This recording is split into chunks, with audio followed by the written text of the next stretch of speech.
Hello and welcome. This is the Inferno podcast, episode 9.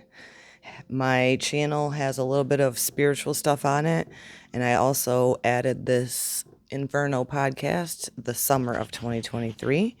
So, welcome to my channel. Today, we are going to dive in to the awareness of the silent treatment. My whole purpose of this and sharing this is hopefully that you will be saved from the confusion that I had when I was given the silent treatment by my husband of 12 years. So first of all, this is a very immature act. And when it started happening with me, I had no idea what the hell was going on. The loving wife that I am, I was asking, what is wrong, husband? What's going on with you? So the silent treatment, this is used as a weapon by a narcissist. And what they do with the silent treatment is they just stop communication. And first of all, narcissists are really shitty communicators in the first place. Again, revert to about a 2-year-old in an adult body. But they are also predators, so make sure you're aware of that. The silent treatment is utilized to diminish you. They are so low vibration and so wounded and so unworthy, so they believe themselves from childhood, that they use this as a weapon against you to try to further diminish you and put you down to a level where you don't feel like you're worthy of being heard. So it's very, very toxic. It's a very low move to make, but it's a very strong psychological abuse. So the silent treatment is always utilized to diminish you, to make you feel like you're unworthy of being heard, unworthy of being seen. You'll get the cold shoulder from them. So initially there would have been some sort of communication, even though, again, like I said, they are really shitty and very immature when it comes to communication in the first place. But you'll notice a shift in them when they start using the silent treatment against you.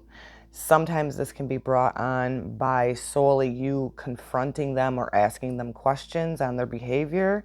And so they're using this against you for punishment. And then a lot of times this will start to happen when you're in the devalue phase of the narcissist, where they don't feel that you're worthy of giving them any more supply, whatever they were after with you. So a lot of times this will be when they're already grooming the next person that they've claimed to be ideal for them, for their next source of supply. So the silent treatment is really, really a bogue-ass move. I had no idea what was happening. Again, 12 years married before I identified of how completely mentally distorted this person was. I always blamed the issues on just alcohol. And so when the silent treatment started happening, I didn't know it at the time what was going on. I kept thinking that this person was needing quiet time to inner reflect like me as an empath. So I was kind of projecting and having a belief on what was happening. So as a wife, I was being the compassionate and kind and uplifting person that I am. This person started coming home from work and was just completely cold. Stopped communicating at all, act like I wasn't even in the room. And so I want to save somebody, because a lot of times we don't even know we're in this abuse until it's too late. So again, this person was coming home being very withdrawn, not communicating, not acknowledging me. And so what they're doing is they're trying to diminish you as a person, to make you feel very invalid, to make you feel like you're not worthy of being seen or heard, for that matter. So this is very toxic, and I'm hoping that this reaches somebody before it's too late for you.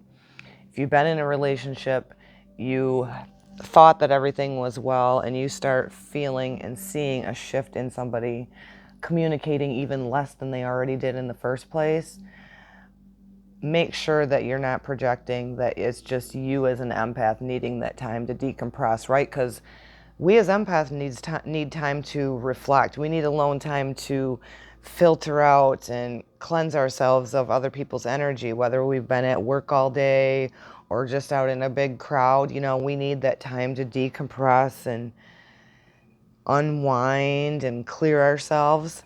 The narcissist uses silent treatment because they never self-reflect. They use it as a weapon. A lot of times empaths, when they feel they're close with somebody in a relationship, they know that communication is the key to a healthy relationship. The narcissist knows that, and they will weaponize the silent treatment against you to, again, diminish you, to try to bring you down to their level. Not being heard, not being felt, not being validated. So that's another trait of a narcissist, is they need outside validation. A lot of time an empath can go into their inner sanctuary, their inner heart. We speak truth, right? The heart and the tongue, the throat chakra, the heart chakra is connected. We align, our words and our heart align with what we're saying. We're going to touch real briefly on the abuse of this, because it's very psychologically abusive to turn and give a silent treatment to somebody that you're supposed to love. And they do it to try to bring you down to the level that they are. So don't allow that to happen within you. I didn't know, like I said, what was going on when it was happening. And so I'm hoping this saves you the trouble. Do not beg them. If you have been in a situationship, you've been seeing these red flags but not making sense of them, don't beg for their communication. Check further in with what's going on. And like myself, I found out this person plotted against me with somebody else at work. They were cheating on me. So they're in their eyes, my value was going down here. It's very black and white with them. This person that they were idealizing value was going up to there in their sick, twisted ass mind. They don't appreciate love. They believe love from their significant other is weak, and they will utilize that against you. So if you witness that in your relationship, red flag. Don't just take their words at face value. I was asking my soon ex-husband, what is going on? You know, do you need to talk? No, I'm just stressed out at work. Took it at face value. Time went on. I asked the same question again, because he would come home from work after 12 years, totally acted like I wasn't even in the room, didn't have anything to say or speak to me, sat in the same room and completely ignored me, was in their device, texting their next supply. Do not ignore these red flags. They are huge, and it is leading up to a discard. If you don't have the courage, and if you don't give up on them and leave them behind, they will discard you. And the silent treatment either will get them out of the house so they can run off to this next person that they've already deemed to be good source of supply. They don't mean shit to them. You don't mean shit to them. It only is a matter of time that it ends. So they will try to diminish your boundaries. If you start asking questions and you are getting close to figuring them out, as I was, I called it right out, in fact, and confronted this person and said, are you having an affair at work? Denied it. I was spot on. I was accurate. The silent treatment amped up.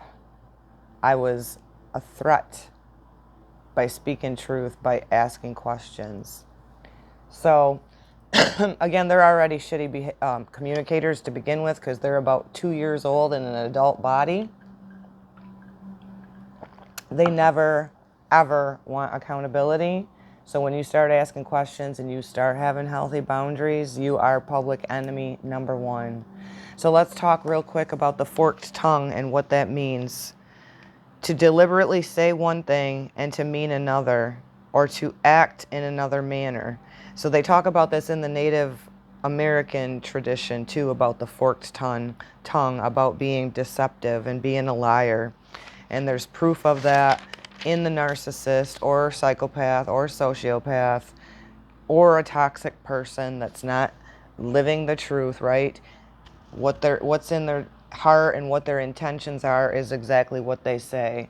And with these toxic people, it's never in alignment. So they use this as a psychological warfare against you. The silent treatment is very abusive, and there's surely to be a discard or another supply in the wings.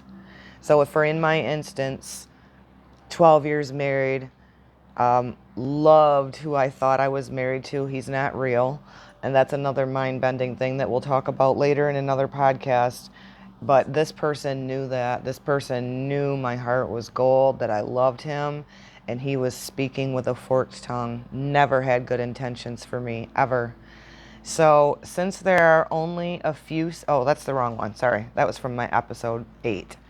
So from the Bible, Psalms 12, 2 and 3. Everyone lies to their neighbor, they flatter with their lips, but they harbor deception in their hearts. May the Lord silence all flattering lips and every boastful tongue. So what does that mean? Like I said on episode 8, they're lying, they're deceiving, their hearts are blackened, they've turned from God, they've chosen the worldly ways. But for whatever reason, if you're still in the situationship, they just haven't made their next jump to the next person. You are being invalidated, you are being deceived, and it has not and never will be okay to be such a predator and to speak with a forked tongue. These people are shapeshifters and they're chameleons. A lot of times what you'll see is those that are closest to them are the ones that are treated and see the true colors of who they are. And you know it's intentional because they put on a different mask, a different character, a different identity when they're out in the world around other people. So be careful of those who speak with a forked tongue. Again, like I said on episode 8, trust actions. Make sure people's words and their actions are in alignment. If not, they are speaking with a forked tongue, and it's only a matter of time that the law of God, the law of our universe, the reap what we sow, shall come to them. In the meantime, focus on you, love you, heal, take time alone, tether to the divine. You are worthy of so much more than the silent treatment. Never shut down your throat chakra. The throat, the speaking, should be directly in alignment with the heart. If you are not and you're witnessing somebody else that's not, they are speaking with a forked tongue. And what they have out for you is not goodness, is not respect, is not reverence. Much love to you. Shalom, shalom.